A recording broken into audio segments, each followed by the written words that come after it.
우리 삶에서 가장 흔하지만 가장 깊은 영적 의미를 지닌 것이 있다면 무엇일까요? 바로 소금입니다.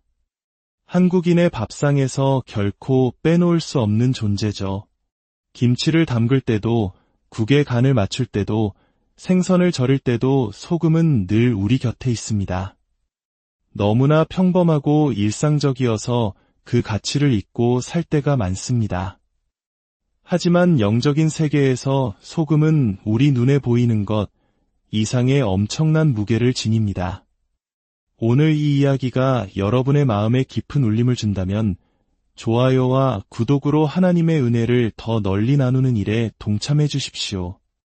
여러분의 작은 행동 하나가 어둠 속에서 헤매는 누군가에게는 큰 위로와 빛이 될 수 있습니다. 이 영상을 보시는 모든 분들의 삶과 가정에 하나님의 크신 평강이 언제나 함께하기를 간절히 기도합니다. 예수님께서 제자들을 향해 너희는 세상의 소금이다 라고 말씀하셨을 때 그분은 단순히 음식의 맛을 내는 조미료에 대해 이야기하신 것이 아니었습니다. 그 말씀 속에는 세상에 대한 선한 영향력, 부패를 막는 보존의 능력, 그리고 결코 변치 않는 언약이라는 깊은 의미가 담겨 있었습니다. 소금은 단지 국에 넣기 위해 존재하는 것이 아닙니다. 소금은 창조주께서 영적인 진리를 선포하기 위해 이 땅에 두신 거룩한 상징입니다. 성경을 펼쳐보면 소금의 중요성은 곳곳에서 드러납니다. 구약시대 레위기에서 하나님은 모든 제물에 소금을 칠하고 명령하셨습니다. 선지자 엘리사는 쓴 물에 소금을 던져 생명을 살리는 샘물로 바꾸었습니다. 성경은 처음부터 소금을 순수함, 보존, 그리고 결코 깨어지지 않는 하나님의 언약에 대한 예언적 상징으로 사용하고 있습니다.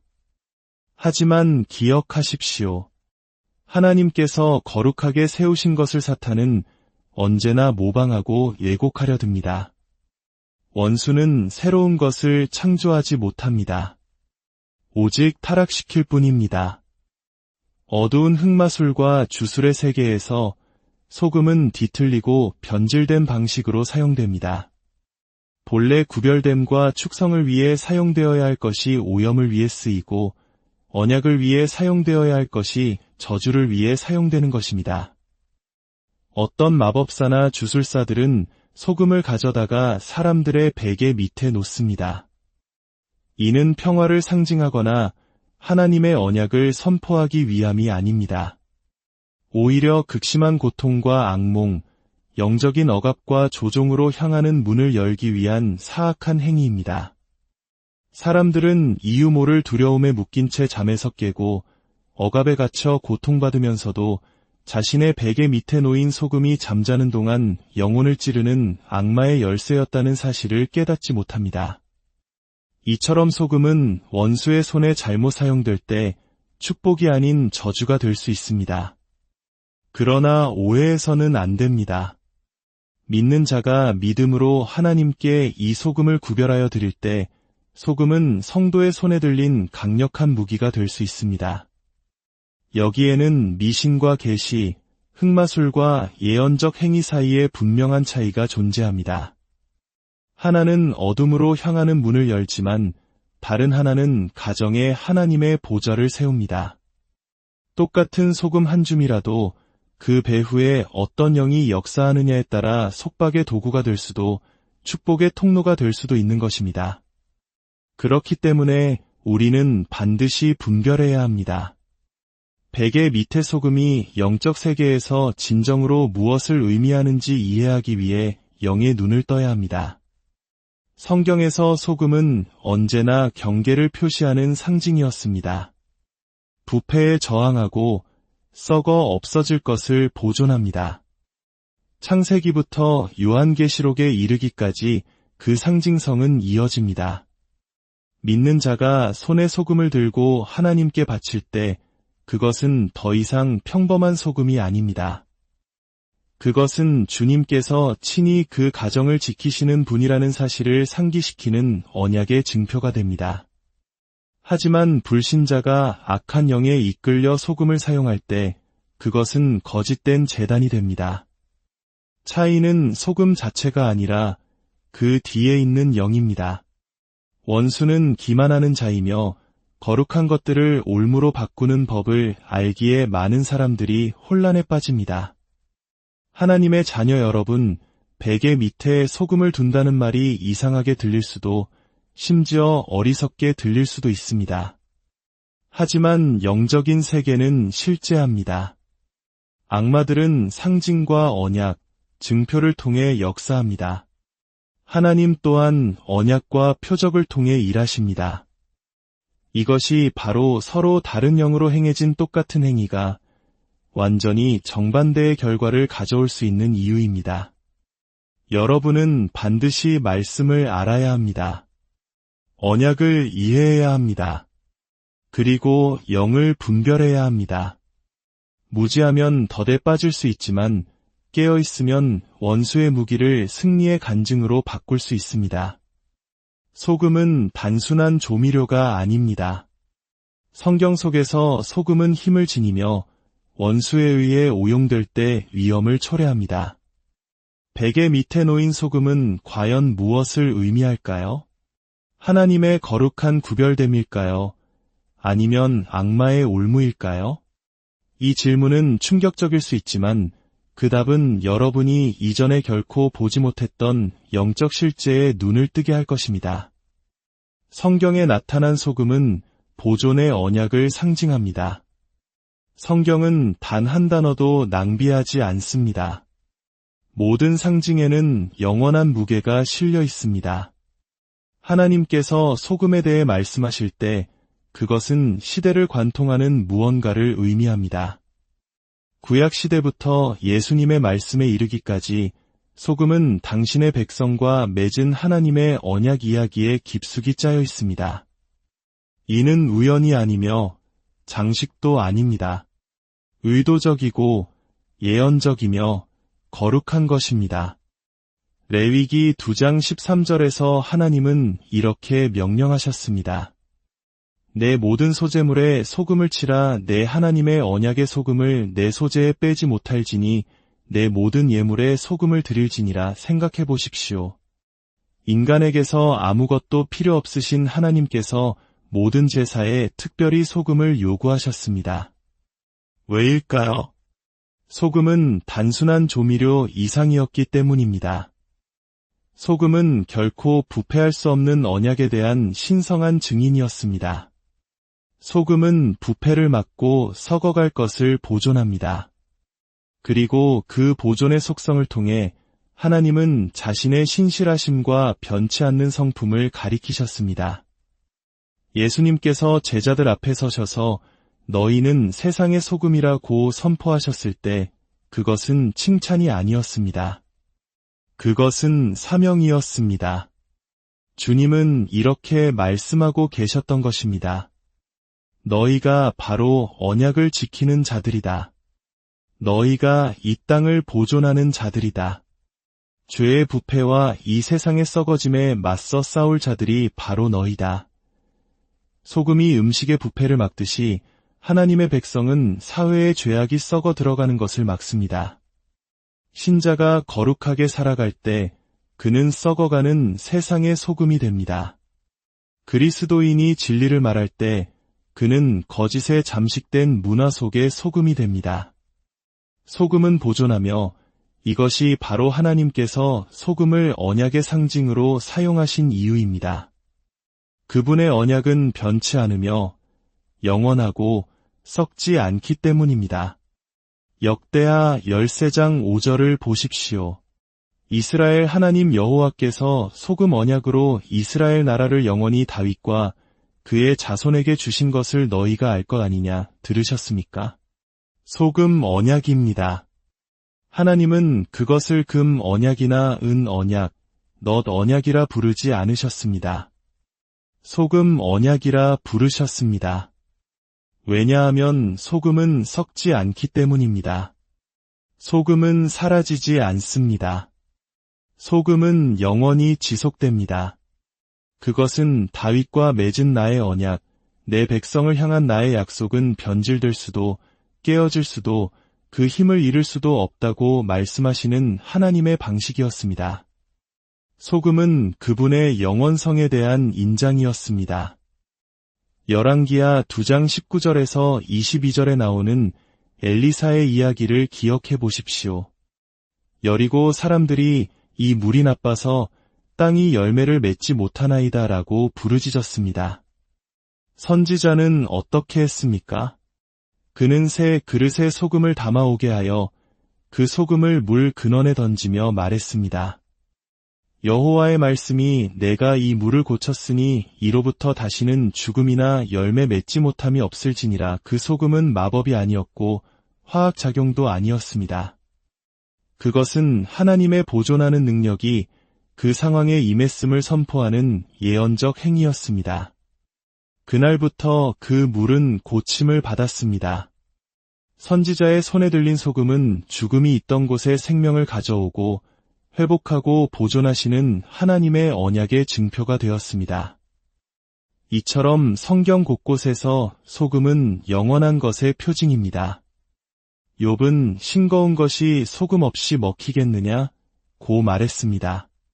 마찬가지로 하나님의 언약이 없는 삶은 맛이 없고 공허하며 텅 비어 있습니다. 그러나 그분의 언약과 함께할 때 삶은 보존되고 힘을 얻으며 풍미를 더하게 됩니다. 소금은 에스겔 43장 24절에서도 언급되는데 제사장은 제물을 하나님께 드리기 전에 그 위에 소금을 뿌리라는 명령을 받았습니다. 왜일까요? 소금은 이 제물은 순결합니다. 이 제물은 보존되었습니다. 이 제물은 하나님께 속한 것입니다라고 증언했기 때문입니다. 소금은 부수적인 요소가 아니었습니다. 하나님과 그의 백성 사이의 언약적 거래의 중심이었습니다. 그러므로 예수님께서 우리를 세상의 소금이라고 부르실 때 그분은 우리가 이 세상에 있는 그분의 언약의 증거라고 말씀하시는 것입니다. 우리는 부패의 시대에 진리를 보존하는 자들입니다. 우리는 도덕적 타락의 시대에 순결의 증인입니다. 소금은 가치 있는 것이 썩지 않도록 지키고 죽음의 악취를 막으며 성취의 때까지 신성한 것을 안전하게 보관합니다. 이것이 바로 레위기의 제단에서부터 예수님의 가르침에 이르기까지 소금이 보존의 언약인 이유입니다. 소금은 결코 변하지 않으시는 하나님, 약속을 지키시는 하나님, 그 언약이 확실하고 영원하신 하나님을 가리킵니다. 반면 사탄은 거짓말쟁이여 도둑이며 모조품을 만드는 자입니다. 그는 거룩한 것을 창조한 적도 신성한 것을 발명한 적도 없습니다. 그는 오직 하나님께서 순수하다고 정하신 것을 가져다가 기만과 속박의 도구로 비틀 뿐입니다. 성경에서 하나님의 언약과 보존의 상징인 소금도 이러한 타락에서 벗어나지 못했습니다. 흑마술과 오컬트, 주술의 어두운 방에서 그들은 소금을 가져다가 모조무기로 바꾸었습니다. 그들은 소금이 영적인 무게를 지닌다는 것을 이해하지만 그것을 하나님께 복종시키는 대신 악마적인 의도로 더럽힙니다. 보존하기 위한 것이 오염시키는 도구가 되고 거룩하게 구별하기 위한 것이 오염의 통로가 되며 하나님의 신실함을 상징하기 위한 것이 그분에 대한 반역의 표시가 됩니다. 많은 문화와 오컬트 의식에서 소금은 보호, 저주, 마법을 거는 데 사용됩니다. 마녀들은 영들을 소환하기 위한 경계를 그리기 위해 원 안에 소금을 뿌립니다. 그들은 영혼을 가두기 위해 집 구석에 소금을 놓습니다. 그들은 축복을 막기 위해 문지방에 소금을 묻습니다. 그리고 그렇습니다. 어떤 이들은 베개 밑에 소금을 둡니다. 평화의 표시가 아니라 불안한 밤, 고통스러운 꿈, 악마의 침입을 위한 문으로 사용하기 위해서입니다. 악마는 하나님의 상징을 흉내내는 법을 알지만 그것들을 자유 대신 쇠사슬로 비틉니다. 의심하지 않는 사람에게는 그것이 무해해 보일 수 있습니다.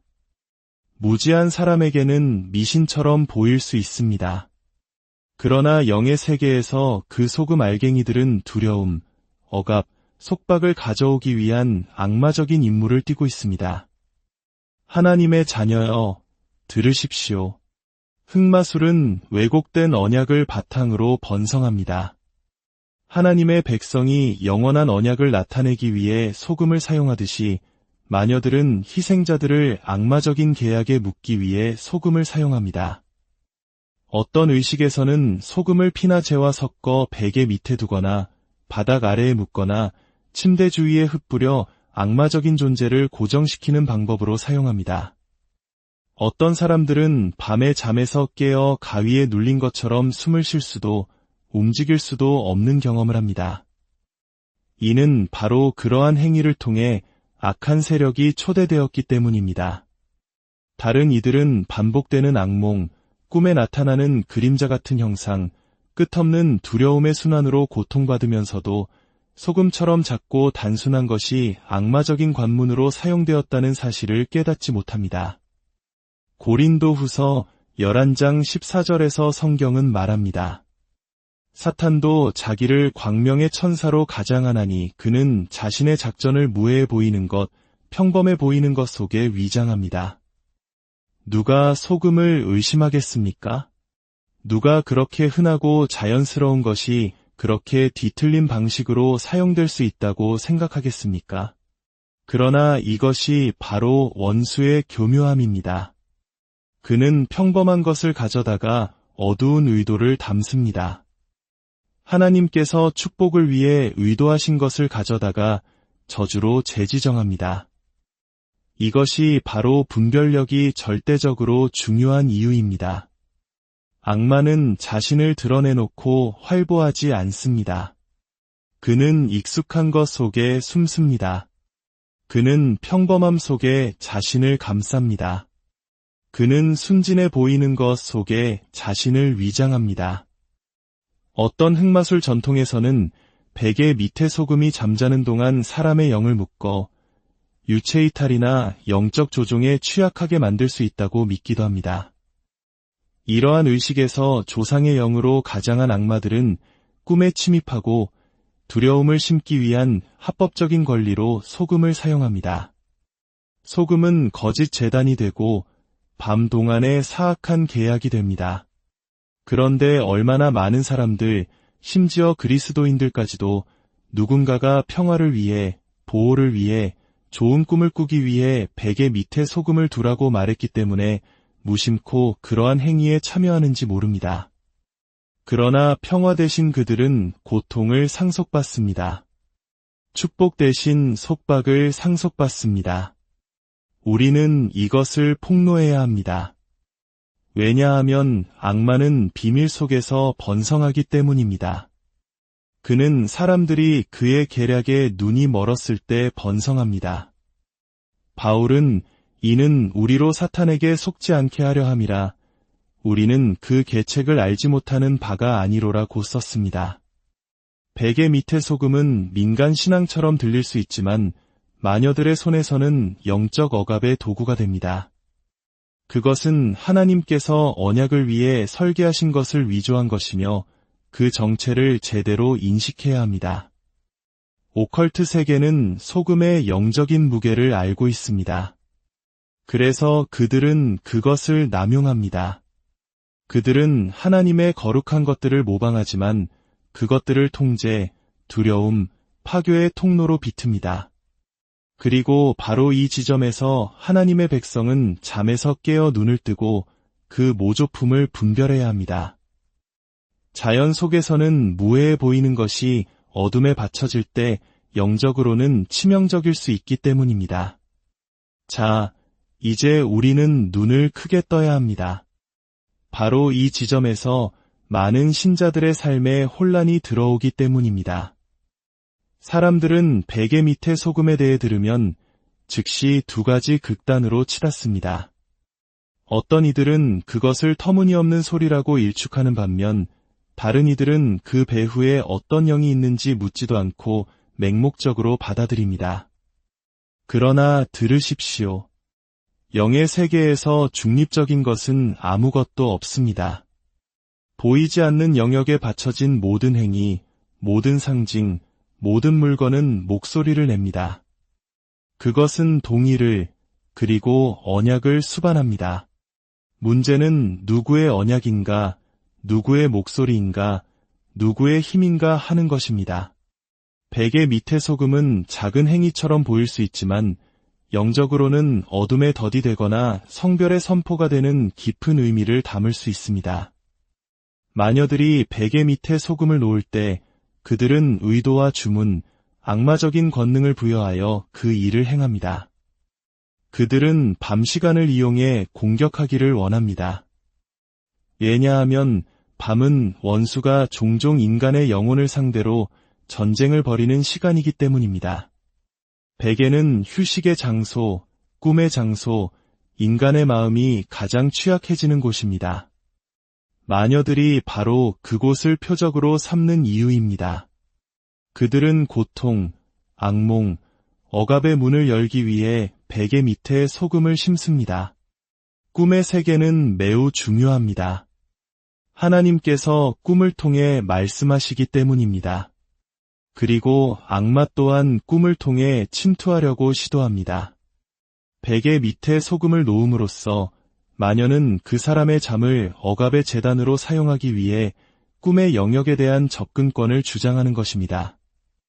많은 사람들이 지치고 두렵고 불안한 상태로 잠에서 깨어나면서도 그들의 전투가 머리맡에 놓인 소금이 악마적인 접점이 되면서 시작되었다는 사실을 알지 못합니다. 하지만 잊지 마십시오. 원수가 모방하는 바로 그 소금을 하나님께서는 언약의 상징으로 거룩하게 하셨습니다. 믿는 자의 손에서 베개 밑의 소금은 전혀 다른 의미를 가질 수 있습니다. 성령의 인도하심을 받는 하나님의 자녀가 소금을 가지고 예수님의 이름으로 그 위에 기도할 때 그 소금은 더 이상 평범한 것이 아닙니다. 그것은 예언적 행위, 즉 보이지 않는 언약에 대한 보이는 상징이 됩니다. 믿음 안에서 행해질 때 베개 밑에 소금을 두는 것은 미신이 아닙니다. 그것은 이 침실이 성별되었고 이 잠이 하나님께 바쳐졌으며 어떤 악마도 이 땅을 침범할 수 없다는 선포입니다. 이 휴식의 장소는 주님께 속해 있다. 내 꿈은 악마의 놀이터가 아니다. 그것들은 하나님의 음성을 위해 봉인되었다고 말하는 방식입니다. 여기에 신비가 있습니다. 동일한 물건, 동일한 행위가 그 배후의 근원에 따라 저주가 될 수도 축복이 될 수도 있다는 것입니다. 이것이 성경이 거듭거듭 분별을 강조하는 이유입니다. 베개 밑의 소금은 흑마술 속박의 상징이 될 수 있지만 하나님께 봉헌될 때 언약적 승리의 상징이 될 수도 있습니다. 행위 자체가 힘이 아닙니다. 힘은 어떤 영을 불러일으켰느냐에 있습니다. 악마적인 의도로 행해지면 악마적인 통로가 되고 거룩한 의도로 행해지면 하나님의 임재를 나타내는 예언적 인장이 됩니다. 하나님의 백성은 무지 속에서 걸어서는 안 됩니다. 많은 사람들이 전통에 의지하고 의식에 매달리면서도 이것이 하나님으로부터 온 것인가? 말씀에 있는가? 성령 안에 있는가? 라고 묻지 않습니다. 베개 밑의 소금은 겉모습만으로 판단할 수 없습니다. 그것은 그 근원, 그 영, 그 배후의 언약에 의해 판단되어야 합니다. 잘못된 손에서는 그것이 사람을 노예로 만들지만 올바른 손에서는 거룩하게 합니다. 그러므로 우리는 그것을 단순한 민간요법으로 치부하고 웃어넘길 여유가 없습니다. 영적인 것들은 실제하며 자연 속에서 행해진 일은 초자연적인 세계에서 큰 울림을 가질 수 있습니다. 따라서 베개 밑에 소금이 있을 때 항상 질문해야 합니다. 누가 그것을 거기에 두었는가? 어떤 기도로, 어떤 의도로, 어떤 권위로, 만약 흑마술에 의해 심어졌다면 그것은 올무요, 쇠사슬이며 저주입니다. 그러나 만약 믿음과 기도, 예수님의 언약의 피로 놓였다면 그것은 더 이상 단순한 소금이 아닙니다. 그것은 소유권에 대한 예언적 선포입니다. 그것은 영의 세계에 이렇게 말합니다. 이 생명은 주님께 속해 있다. 이 마음은 그리스도께 속해 있다. 이 휴식은 천사들에 의해 보호받는다. 이 공간은 성령의 임재로 가득 차 있다. 마녀들의 손에서 부패를 상징했던 바로 그 알갱이들이 이제 믿는 자들의 손에서 보존을 상징하게 됩니다. 이것이 영적 현실입니다. 베개 밑의 소금은 중립적이거나 무의미하지 않습니다. 그것은 덧치거나 간증이며 흑마술의 무기이거나 영적 전쟁의 무기입니다. 그리고 그 차이는 베개나 소금이 아니라 그 위에 선포된 권능에 있습니다. 악마가 모방할 때 그는 묵습니다. 하나님께서 거룩하게 하실 때 그는 보존하십니다. 그리고 이 상징들의 전투에서 하나님의 자녀는 자신이 어느 편에 서 있는지 알아야 합니다. 이 문제에 대한 무지는 평화와 자유, 그리고 운명을 앗아갈 수 있기 때문입니다.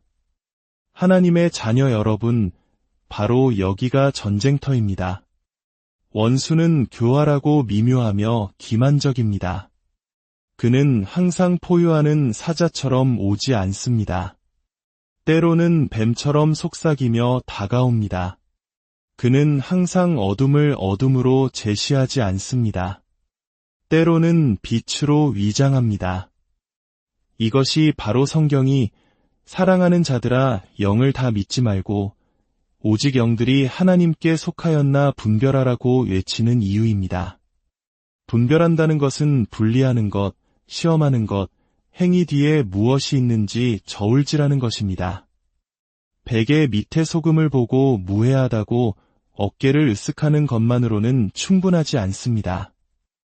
또한 그것을 거룩하다고 맹목적으로 받아들이는 것만으로도 충분하지 않습니다. 당신은 물어야 합니다. 누가 그것을 거기에 두었는가? 누구의 권위로 행해졌는가? 어떤 영 아래서 작동하는가? 이것이 승리의 열쇠, 즉 근원을 분별하는 것입니다. 많은 사람들이 열정은 있었지만 분별력이 부족하여 멸망했습니다. 악마는 무지가 지배하는 곳에서 번성합니다. 그는 신자들이 추측하고 맹목적으로 걷고 관행 뒤에 있는 영을 시험하지 않을 때를 좋아합니다. 마녀들에 의해 받쳐진 베개 밑의 소금은 고통스러운 꿈, 끝없는 두려움, 심지어 의사들도 설명할 수 없는 질병을 불러일으킬 수 있습니다. 사람은 혼란, 무거움, 집안의 이상한 분위기와 싸우고 있는 자신을 발견할 수 있습니다. 그리고 만약 그들이 근원을 분별하지 못한다면 밤에 행해진 단순한 행위, 숨겨진 의식, 악마적인 의도로 놓인 소금 한 줌이 그들의 쇠사슬의 원인이라는 것을 결코 알지 못할 것입니다. 하지만 들으십시오. 하나님의 영이 당신 위에 임하실 때 당신은 모든 것을 시험하기 시작합니다. 데살로니가전서 5장 21절은 말합니다. 범사에 헤아려 좋은 것을 취하라. 이는 당신이 사물을 액면 그대로 받아들이지 않는다는 의미입니다. 당신은 그것들을 말씀의 빛으로 저울질합니다. 기도의 불로 측정합니다. 성령의 분위기 속에서 분별합니다. 베개 밑에 소금을 볼 때 당신 안에 계신 성령께서 움직이실 것입니다. 그분은 이것은 속박이다. 또는 이것은 성별이다 라고 말씀하실 것입니다. 그분은 이 행위가 주님께 속했는지 아니면 악마에게 속했는지 경고하실 것입니다. 육신의 눈은 소금을 볼지 모르지만 영의 눈은 언약을 봅니다. 자연적인 마음은 미신을 볼지 모르지만 영적인 마음은 전쟁을 봅니다. 분별은 의심이나 추측이 아닙니다. 그것은 영적인 명확성입니다. 사물의 기원을 인지하는 능력입니다. 가장 큰 위험은 악마가 포효하며 올 때가 아니라 위장하고 올 때입니다. 베개 밑의 소금은 아무것도 아닌 것처럼 보일 수 있지만 그 배후의 영이 하나님의 영이 아니라면 그것은 악마의 덫이 됩니다. 그러나 주님의 영이 인도하시고 기도가 거룩하게 하며 말씀이 권위를 부여할 때 바로 그 소금은 승리의 거룩한 선포가 됩니다. 따라서 열쇠는 행위 자체가 아니라 행위 뒤에 있는 영입니다. 근원을 분별하면 결과를 알게 될 것입니다. 베개 밑의 소금이 고통, 불안, 악몽, 무거움으로 이어진다면 그 근원이 악마적이라는 것을 확신할 수 있습니다. 그것이 평화, 순결, 당신의 방을 채우는 하나님의 임재로 이어진다면 그 근원이 거룩하다는 것을 확신할 수 있습니다. 악마는 평화를 만들어낼 수 없습니다. 악령들은 순결을 낳을 수 없습니다. 어둠은 빛을 낼 수 없습니다. 두려움, 억압, 혼란의 열매를 맺는 것은 무엇이든 하나님께로부터 온 것이 아닙니다. 의와 평강과 성령 안에서의 희락의 열매를 맺는 것은 무엇이든 하나님께로부터 온 것입니다. 이것이 척도요, 시험이며 그것이 경건한 행위인지 악마의 덫인지 분별하는 방법입니다. 하나님의 자녀여, 주의 깊게 들으십시오. 악마는 소금을 소유하지 않습니다. 마녀들이 그것을 남용하고 주술사들이 그것을 모방할지라도 소금은 주님께 속한 것입니다. 왜냐하면 모든 피조물이 그분께 속해 있기 때문입니다. 땅과 거기에 충만한 것이 다 여호와의 것이로다. 하나님께서 언약을 위해 창조하신 것을 원수가 훔쳐갈 수는 없습니다. 오직 그를 섬기는 자들에 의해 오용될 뿐입니다. 그러나 하나님의 백성이 믿음으로 일어설 때 평범한 것을 가져다가 기도 가운데 하나님 앞에 드릴 때 그것은 더 이상 평범한 것이 아닙니다. 그것은 성별되고 거룩한 무기가 됩니다. 이것이 바로 당신이 소금으로부터 도망치는 것이 아니라 그것을 되찾고 봉헌하며 당신의 가정에 있는 하나님의 보존 언약의 가시적인 증표로 사용하는 법을 배워야 하는 이유입니다. 여리고에서의 엘리사 선지자를 기억하십니까? 그는 소금을 미신으로 사용하지 않았습니다. 그는 그것을 예언적인 선포로 사용했습니다. 그는 기도하고 쓴 물에 소금을 던졌고 물은 치유되었습니다. 성령으로 충만한 신자가 소금을 가지고 그 위에 하나님의 말씀을 선포할 때 바로 그런 일이 일어납니다.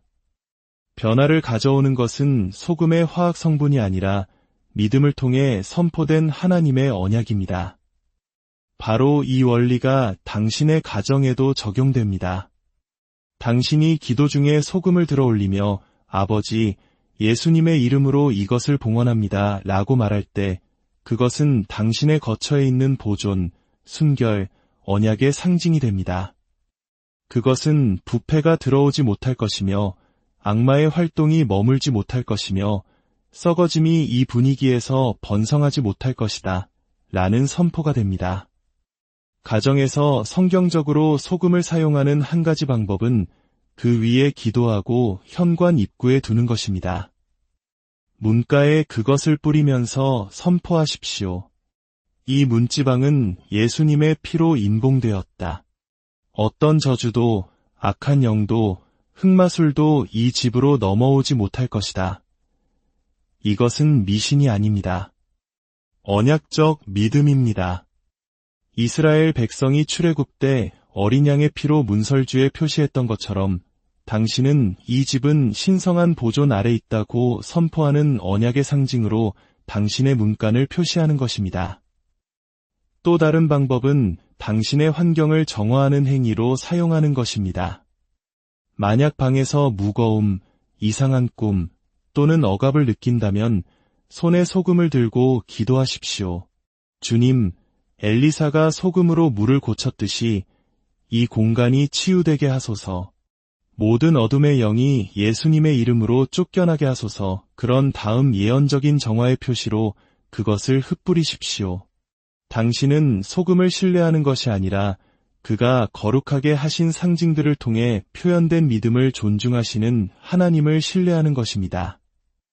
능력의 근원은 소금이 아니라 예수님이십니다. 그러나 소금은 봉헌될 때 그분의 언약적 임재의 깃발이 됩니다. 심지어 기도한 소금의 일부를 당신이 하나님의 평화를 선포하고 싶은 지방 곳곳에 눈에 띄지 않게 놓을 수도 있습니다. 예를 들어 침대 밑에 두는 것은 오컬트 의식이 아니라 밤은 주님께 봉헌되었다. 꿈은 그분의 임재로 가득 찰 것이다. 어떤 악한 영도 나의 안식처를 침범하지 못할 것이다. 라는 선포입니다.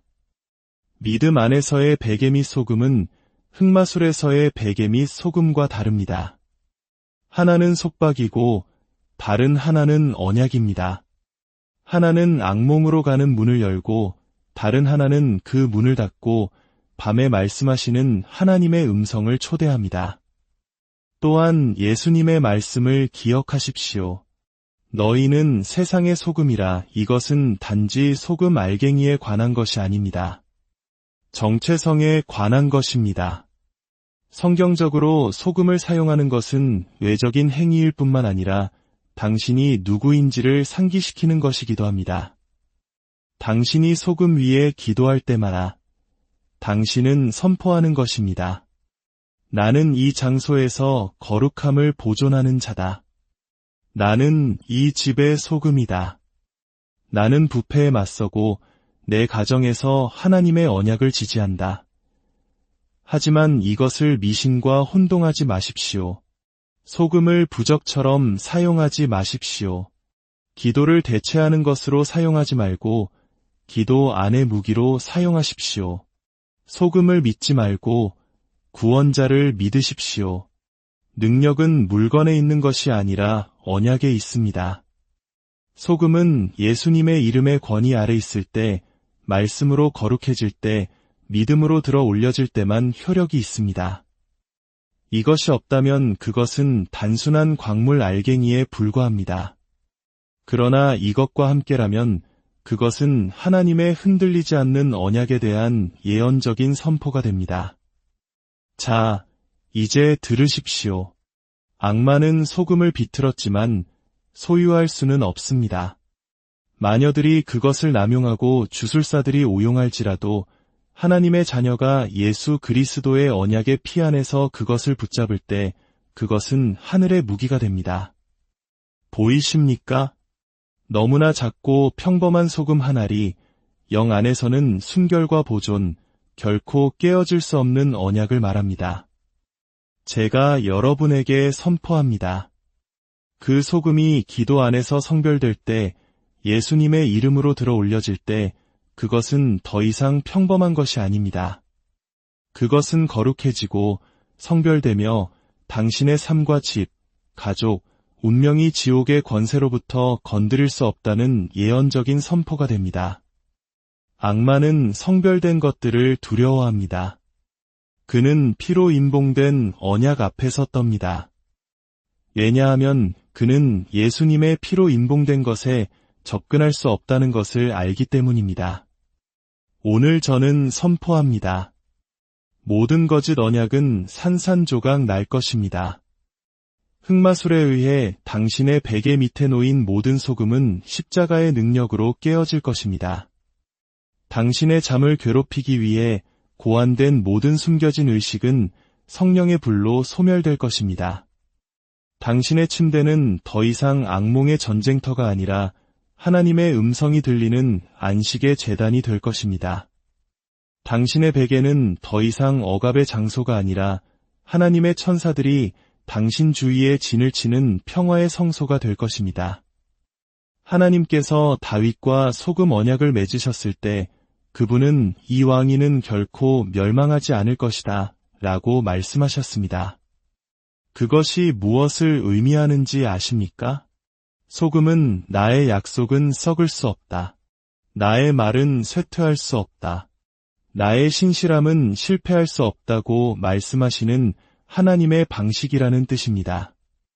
그 동일한 언약이 그리스도 예수 안에서 당신의 것입니다. 당신은 소금 언약 아래 있으며 부패로부터, 쇠퇴로부터, 어둠의 모든 권세로부터 보존됩니다. 밤에 누울 때 당신은 보존됩니다. 아침에 일어날 때 당신은 보존됩니다. 집에 들어갈 때 당신은 보존됩니다. 당신의 꿈조차도 보존됩니다. 왜냐하면 하나님의 언약은 흔들리지 않고 깨지지 않으며 멈출 수 없기 때문입니다. 엘리사가 소금으로 도시 전체의 물을 고쳤습니다. 성별된 소금 한 줌으로 죽음이 역전되고 불모함이 깨지고 생명이 다시 흘렀습니다. 하나님께서 선지자의 손에 있는 소금을 사용하여 도시를 치유하실 수 있었다면 당신이 모든 것을 그분께 바칠 때 당신의 집에서, 가족 안에서, 운명 속에서 그분이 하지 못하실 일이 무엇이겠습니까? 악마의 저주는 일시적이지만 하나님의 언약은 영원합니다. 악마의 의식은 깨지기 쉽지만 하나님의 약속은 영원합니다. 당신은 어느 쪽을 신뢰하십니까? 어느 쪽에 매달리십니까? 어느 것이 당신의 가정을 정의하게 하시겠습니까? 밤은 악마에게 속한 것이 아니라 하나님께 속했습니다. 침실은 마녀들에게 속한 것이 아니라 하나님께 속했습니다. 당신의 잠은 고문자들에게 속한 것이 아니라 하나님께 속했습니다. 당신의 베개는 저주에 속한 것이 아니라 하나님께 속했습니다.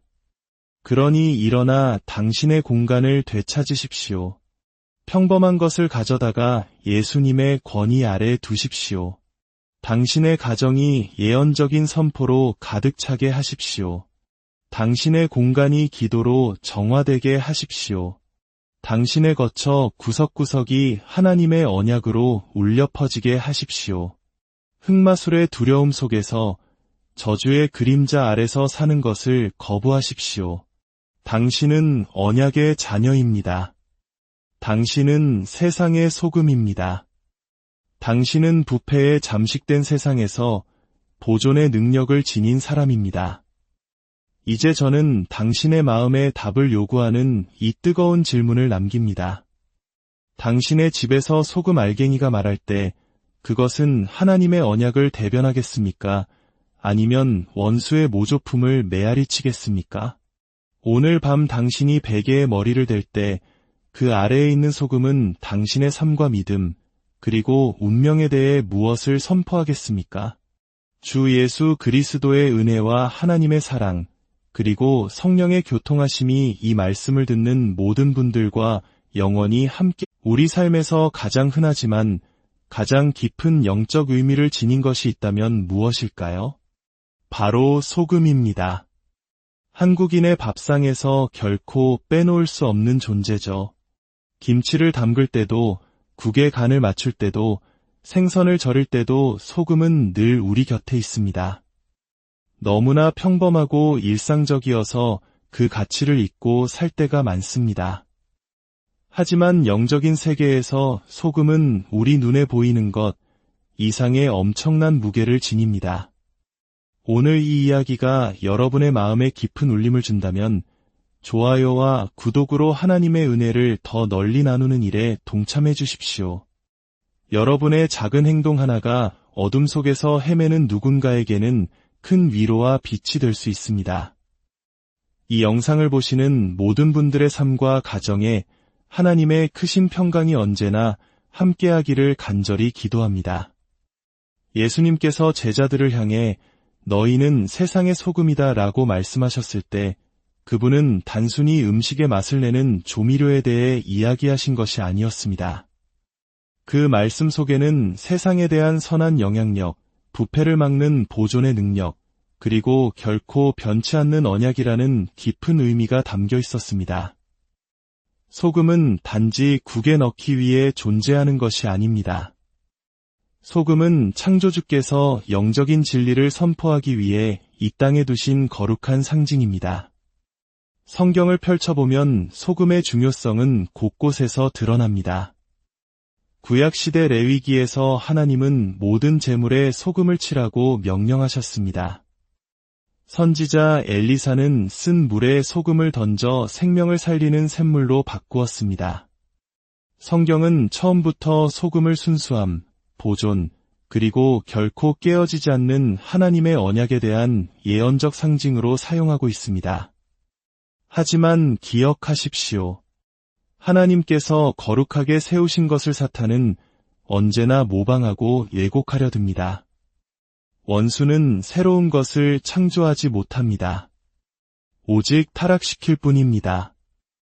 어두운 흑마술과 주술의 세계에서 소금은 뒤틀리고 변질된 방식으로 사용됩니다. 본래 구별됨과 축성을 위해 사용되어야 할 것이 오염을 위해 쓰이고 언약을 위해 사용되어야 할 것이 저주를 위해 사용되는 것입니다. 어떤 마법사나 주술사들은 소금을 가져다가 사람들의 베개 밑에 놓습니다. 이는 평화를 상징하거나 하나님의 언약을 선포하기 위함이 아닙니다.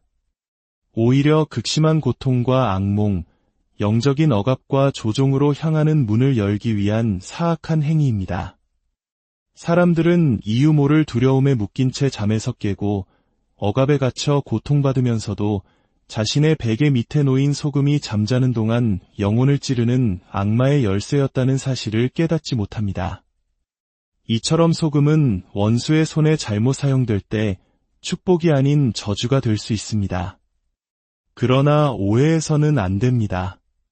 믿는 자가 믿음으로 하나님께 이 소금을 구별하여 드릴 때 소금은 성도의 손에 들린 강력한 무기가 될 수 있습니다. 여기에는 미신과 계시, 흑마술과 예언적 행위 사이에 분명한 차이가 존재합니다. 하나는 어둠으로 향하는 문을 열지만 다른 하나는 가정에 하나님의 보좌를 세웁니다. 똑같은 소금 한 줌이라도 그 배후에 어떤 영이 역사하느냐에 따라 속박의 도구가 될 수도 축복의 통로가 될 수도 있는 것입니다. 그렇기 때문에 우리는 반드시 분별해야 합니다. 베개 밑의 소금이 영적 세계에서 진정으로 무엇을 의미하는지 이해하기 위해 영의 눈을 떠야 합니다. 성경에서 소금은 언제나 경계를 표시하는 상징이었습니다. 부패에 저항하고 썩어 없어질 것을 보존합니다. 창세기부터 요한계시록에 이르기까지 그 상징성은 이어집니다. 믿는 자가 손에 소금을 들고 하나님께 바칠 때 그것은 더 이상 평범한 소금이 아닙니다. 그것은 주님께서 친히 그 가정을 지키시는 분이라는 사실을 상기시키는 언약의 증표가 됩니다. 하지만 불신자가 악한 영에 이끌려 소금을 사용할 때 그것은 거짓된 제단이 됩니다. 차이는 소금 자체가 아니라 그 뒤에 있는 영입니다. 원수는 기만하는 자이며 거룩한 것들을 올무로 바꾸는 법을 알기에 많은 사람들이 혼란에 빠집니다.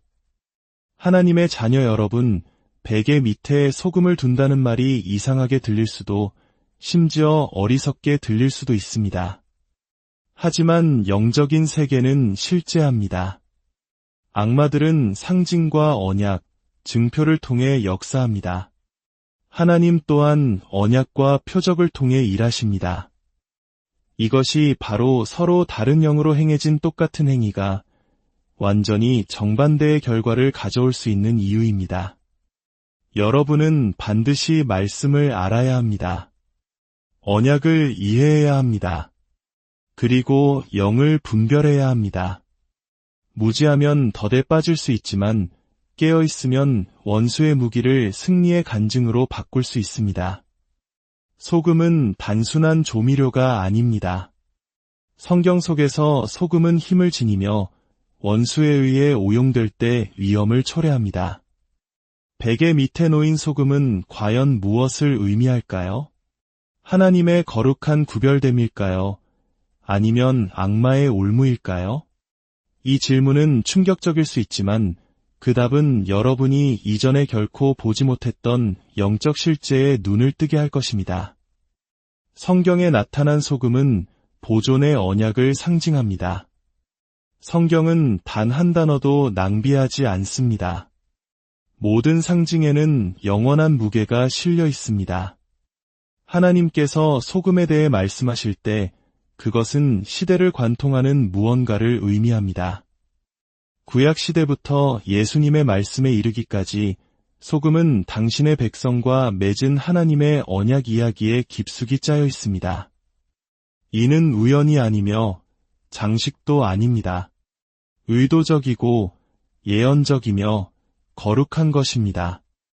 레위기 2장 13절에서 하나님은 이렇게 명령하셨습니다. 내 모든 소재물에 소금을 치라. 내 하나님의 언약의 소금을 내 소재에 빼지 못할지니 내 모든 예물에 소금을 드릴지니라. 생각해 보십시오. 인간에게서 아무것도 필요 없으신 하나님께서 모든 제사에 특별히 소금을 요구하셨습니다. 왜일까요? 소금은 단순한 조미료 이상이었기 때문입니다. 소금은 결코 부패할 수 없는 언약에 대한 신성한 증인이었습니다. 소금은 부패를 막고 썩어갈 것을 보존합니다. 그리고 그 보존의 속성을 통해 하나님은 자신의 신실하심과 변치 않는 성품을 가리키셨습니다. 예수님께서 제자들 앞에 서셔서 너희는 세상의 소금이라고 선포하셨을 때 그것은 칭찬이 아니었습니다. 그것은 사명이었습니다. 주님은 이렇게 말씀하고 계셨던 것입니다. 너희가 바로 언약을 지키는 자들이다. 너희가 이 땅을 보존하는 자들이다. 죄의 부패와 이 세상의 썩어짐에 맞서 싸울 자들이 바로 너희다. 소금이 음식의 부패를 막듯이 하나님의 백성은 사회의 죄악이 썩어 들어가는 것을 막습니다. 신자가 거룩하게 살아갈 때 그는 썩어가는 세상의 소금이 됩니다. 그리스도인이 진리를 말할 때 그는 거짓에 잠식된 문화 속의 소금이 됩니다. 소금은 보존하며 이것이 바로 하나님께서 소금을 언약의 상징으로 사용하신 이유입니다. 그분의 언약은 변치 않으며 영원하고 썩지 않기 때문입니다. 역대하 13장 5절을 보십시오. 이스라엘 하나님 여호와께서 소금 언약으로 이스라엘 나라를 영원히 다윗과 그의 자손에게 주신 것을 너희가 알 것 아니냐 들으셨습니까? 소금 언약입니다. 하나님은 그것을 금 언약이나 은 언약, 넛 언약이라 부르지 않으셨습니다. 소금 언약이라 부르셨습니다. 왜냐하면 소금은 썩지 않기 때문입니다. 소금은 사라지지 않습니다. 소금은 영원히 지속됩니다. 그것은 다윗과 맺은 나의 언약, 내 백성을 향한 나의 약속은 변질될 수도, 깨어질 수도, 그 힘을 잃을 수도 없다고 말씀하시는 하나님의 방식이었습니다. 소금은 그분의 영원성에 대한 인장이었습니다. 열왕기하 2장 19절에서 22절에 나오는 엘리사의 이야기를 기억해 보십시오. 여리고 사람들이 이 물이 나빠서 땅이 열매를 맺지 못하나이다 라고 부르짖었습니다. 선지자는 어떻게 했습니까? 그는 새 그릇에 소금을 담아오게 하여 그 소금을 물 근원에 던지며 말했습니다. 여호와의 말씀이 내가 이 물을 고쳤으니 이로부터 다시는 죽음이나 열매 맺지 못함이 없을지니라. 그 소금은 마법이 아니었고 화학작용도 아니었습니다. 그것은 하나님의 보존하는 능력이 그 상황에 임했음을 선포하는 예언적 행위였습니다. 그날부터 그 물은 고침을 받았습니다. 선지자의 손에 들린 소금은 죽음이 있던 곳에 생명을 가져오고 회복하고 보존하시는 하나님의 언약의 증표가 되었습니다. 이처럼 성경 곳곳에서 소금은 영원한 것의 표징입니다. 욥은 싱거운 것이 소금 없이 먹히겠느냐? 고 말했습니다. 마찬가지로 하나님의 언약이 없는 삶은 맛이 없고 공허하며 텅 비어 있습니다. 그러나 그분의 언약과 함께할 때 삶은 보존되고 힘을 얻으며 풍미를 더하게 됩니다. 소금은 에스겔 43장 24절에서도 언급되는데 제사장은 제물을 하나님께 드리기 전에 그 위에 소금을 뿌리라는 명령을 받았습니다. 왜일까요? 소금은 이 제물은 순결합니다. 이 재물은 보존되었습니다. 이 재물은 하나님께 속한 것입니다라고 증언했기 때문입니다. 소금은 부수적인 요소가 아니었습니다. 하나님과 그의 백성 사이의 언약적 거래의 중심이었습니다. 그러므로 예수님께서 우리를 세상의 소금이라고 부르실 때 그분은 우리가 이 세상에 있는 그분의 언약의 증거라고 말씀하시는 것입니다. 우리는 부패의 시대에 진리를 보존하는 자들입니다. 우리는 도덕적 타락의 시대의 순결의 증인입니다. 소금은 가치 있는 것이 썩지 않도록 지키고 죽음의 악취를 막으며 성취의 때까지 신성한 것을 안전하게 보관합니다. 이것이 바로 레위기의 제단에서부터 예수님의 가르침에 이르기까지 소금이 보존의 언약인 이유입니다. 소금은 결코 변하지 않으시는 하나님, 약속을 지키시는 하나님, 그 언약이 확실하고 영원하신 하나님을 가리킵니다. 반면 사탄은 거짓말쟁이여 도둑이며 모조품을 만드는 자입니다. 그는 거룩한 것을 창조한 적도 신성한 것을 발명한 적도 없습니다. 그는 오직 하나님께서 순수하다고 정하신 것을 가져다가 기만과 속박의 도구로 비틀 뿐입니다. 성경에서 하나님의 언약과 보존의 상징인 소금도 이러한 타락에서 벗어나지 못했습니다. 흑마술과 오컬트, 주술의 어두운 방에서 그들은 소금을 가져다가 모조무기로 바꾸었습니다. 그들은 소금이 영적인 무게를 지닌다는 것을 이해하지만 그것을 하나님께 복종시키는 대신 악마적인 의도로 더럽힙니다.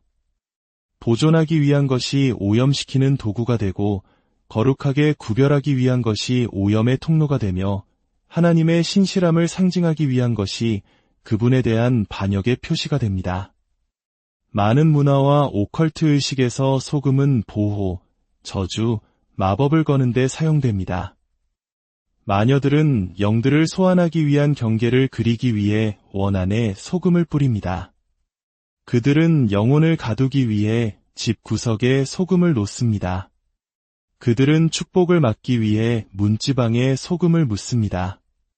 그리고 그렇습니다. 어떤 이들은 베개 밑에 소금을 둡니다. 평화의 표시가 아니라 불안한 밤, 고통스러운 꿈, 악마의 침입을 위한 문으로 사용하기 위해서입니다. 악마는 하나님의 상징을 흉내내는 법을 알지만 그것들을 자유 대신 쇠사슬로 비틉니다. 의심하지 않는 사람에게는 그것이 무해해 보일 수 있습니다. 무지한 사람에게는 미신처럼 보일 수 있습니다. 그러나 영의 세계에서 그 소금 알갱이들은 두려움, 억압, 속박을 가져오기 위한 악마적인 임무를 띠고 있습니다. 하나님의 자녀여, 들으십시오. 흑마술은 왜곡된 언약을 바탕으로 번성합니다. 하나님의 백성이 영원한 언약을 나타내기 위해 소금을 사용하듯이 마녀들은 희생자들을 악마적인 계약에 묶기 위해 소금을 사용합니다. 어떤 의식에서는 소금을 피나 재와 섞어 베개 밑에 두거나 바닥 아래에 묻거나 침대 주위에 흩뿌려 악마적인 존재를 고정시키는 방법으로 사용합니다. 어떤 사람들은 밤에 잠에서 깨어 가위에 눌린 것처럼 숨을 쉴 수도 움직일 수도 없는 경험을 합니다. 이는 바로 그러한 행위를 통해 악한 세력이 초대되었기 때문입니다. 다른 이들은 반복되는 악몽, 꿈에 나타나는 그림자 같은 형상, 끝없는 두려움의 순환으로 고통받으면서도 소금처럼 작고 단순한 것이 악마적인 관문으로 사용되었다는 사실을 깨닫지 못합니다. 고린도후서 11장 14절에서 성경은 말합니다. 사탄도 자기를 광명의 천사로 가장하나니 그는 자신의 작전을 무해해 보이는 것, 평범해 보이는 것 속에 위장합니다. 누가 소금을 의심하겠습니까? 누가 그렇게 흔하고 자연스러운 것이 그렇게 뒤틀린 방식으로 사용될 수 있다고 생각하겠습니까? 그러나 이것이 바로 원수의 교묘함입니다. 그는 평범한 것을 가져다가 어두운 의도를 담습니다. 하나님께서 축복을 위해 의도하신 것을 가져다가 저주로 재지정합니다. 이것이 바로 분별력이 절대적으로 중요한 이유입니다. 악마는 자신을 드러내놓고 활보하지 않습니다.